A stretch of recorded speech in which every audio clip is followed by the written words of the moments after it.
Okay, and one c4 from Hikaru Nakamura, c4, c5, g3, sorry, g6. but you asked about Giovanni, and then I focus also on the game. She lost her last 3 games. Last 3 games. Yes, she was leading before, but now... last 3 games lost by a Chinese player, number 2 in the world by classical rating.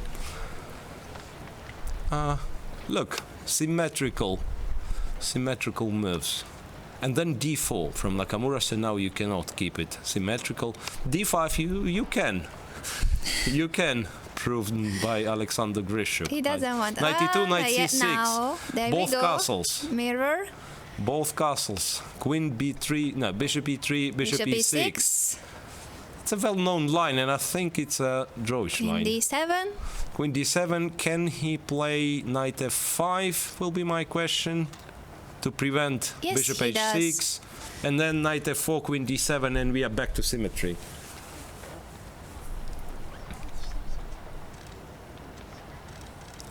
Well. Knight f4 was not possible because d4 was hanging. I just wanted to keep it symmetrical, so that's why I suggested this move. No, it's not kept symmetrical anymore.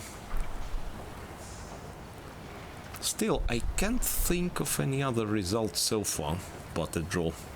But it's Blitz. Let's remember Blitz, that yes. we are looking forward to the last 10 seconds of the game and a blunder.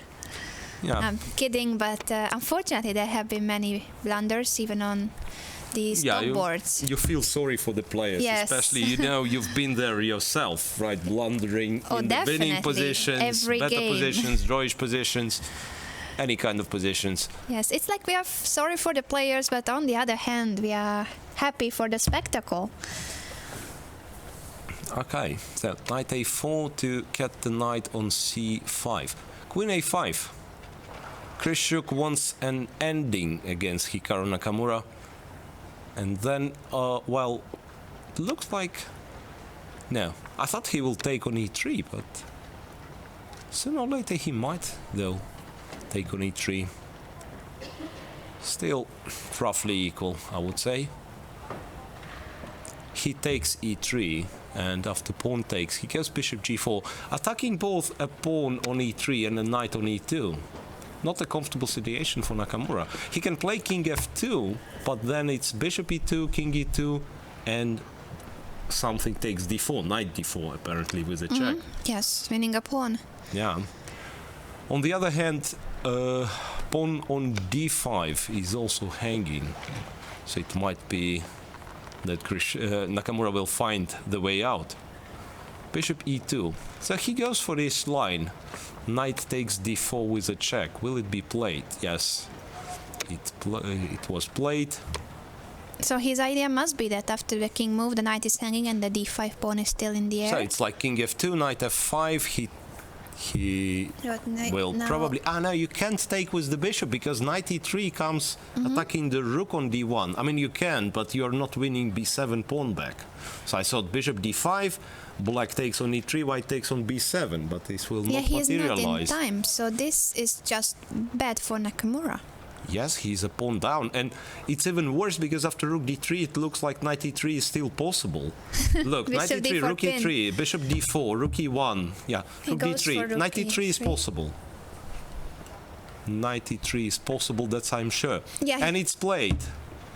So, rook takes, bishop d4, he protects with the rook, we take on e3, play other rook to e1, winning. Nakamura seems to be surprised by knight takes e3. So, knight cannot be taken, that's the thing.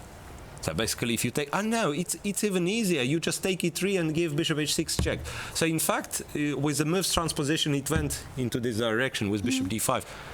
Is rook d8 an option? I mean, a to d8. Yes, and possible. what to do? Then you'll have to move the bishop, apparently. Rook a d8, if rook e3, there is still rook e3 and bishop h6 check. And bishop d4 is there. Well, I think objectively Grischuk must be winning here. It's still a long way to go. Of course, rook a d8 played. Rook a to d8 played. Look at Nakamura's knight on a4. Not doing anything basically. Bishop to e4. So what's now? Take takes bishop d4. One, well, threatening some discovered check. And as well, yeah, knight g4 check played by Alexander Grischuk. What is that? King g2. Now, what's now? f5? f5 is no. I thought, yeah, f5 was an interesting option. Okay, it's a pity I don't have time to show the variations, but I think what Grischuk did also makes perfect sense. But this is just a simple pawn up for black. Pawn up and the good pieces. Rook d2 now. I think rook d2 is needed. Yes, with both the bishop and the pawn hanging. Rook d2 played. Yeah, check from c8, bishop f8. Bishop is hanging. If you play king to f3, protecting the bishop, then knight h2 comes. Knight c3. Okay. King g7 or rook c2, pinning nearly everything. Look, knight is pinned. Beautiful. Rook has to protect the knight. Knight protects the bishop. Bishop cannot be moved. So it's only a king move or basically only a king move. Yes, unfortunately for Nakamura, this game has just gone the wrong way. So knight h2 is possible, but Grischuk doesn't want to play it, it seems. What's the reason behind it? It's like he might... No, he takes. He takes. King g7, you need to unpin the bishop. King d3, though knight on h2 has no moves now. Knight on h2 has no moves. How about bishop d6 and taking on g3? Yeah. Does he listen to us? Knight e4. Rook a7. Well, now it actually gets very sharp. Yes, because both players have passed pawns. Yeah, both sides have passed pawns. Black has somewhat more, but still, you know. And Magnus Carlsen wins against Onischuk pretty quickly. So Karyakin is still playing against Peter Leko. yeah. So that we will see later on. But what will happen here? That's very interesting. Actually, Sergei Karyakin sacrificed a rook, so we will need to see this later. It's What finished happened exactly? by... I believe it was a brilliant attack by Sergei Karyakin, and he has beaten He has Leko beaten Leko. with a rook sacrifice. Oh, well, that's nice. So Karyakin has won. And Magnus Carlsen has won. They are still Yeah, they are still leading, the two tied of them. for the first place. They are still tied for the first place, and this one is heating up because, yeah, Grischuk is somewhat stuck in advancing his pawns, and so is Nakamura, it seems. So both sides have their pieces in awkward situation. Look what happens. Knight to a6. What an awkward move this was. So rook takes e2, perhaps? Take it. Rook e2, knight b8, and then g5, run forward. Right. Well, Nakamura still manages somehow to stop those pawns. Knight f4 check, h3, well, now Grischuk is winning because he eliminated one of those two pawns. He must be winning now. Now he must win. King f6. Knight h5, what an ugly move. Pardon me. Threatens knight g3 though, so maybe it's a very strong. Maybe it's a very strong move. We have seen very strong moves knights like that. again, knights on the board. So you know, it's time to wait for b6, and rook is apparently on. Yeah, takes b7, rook to what was it? Rook c3 it's just going check. so quick. Rook c3 check. But how do you stop the pawn? I don't know how do you stop the pawn.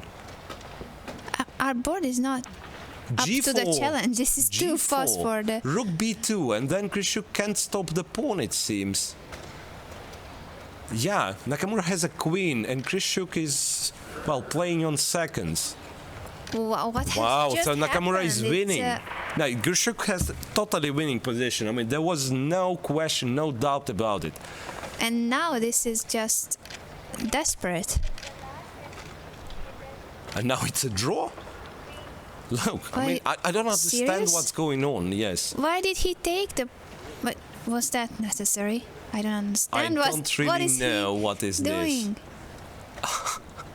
I think it will be a draw, and Hikaru is laughing, and He so blundered does his Grischuk. queen, but anyway, I think he No, cannot be so I don't think disappointed. he blundered his queen. I think it was... Yeah, Hikaru is laughing, look. Hikaru is laughing. Ah, well, there is no way to prevent knight f2. Can it be that Grischuk is winning now? Yeah, he cannot go can't king f3 believe. because of the fork. What a can't game. believe. I can't believe Grischuk still wins. It's incredible. H1 and the It's fork. incredible. I mean, it's unbelievable what has happened. has just Nakamura was a happened? queen up.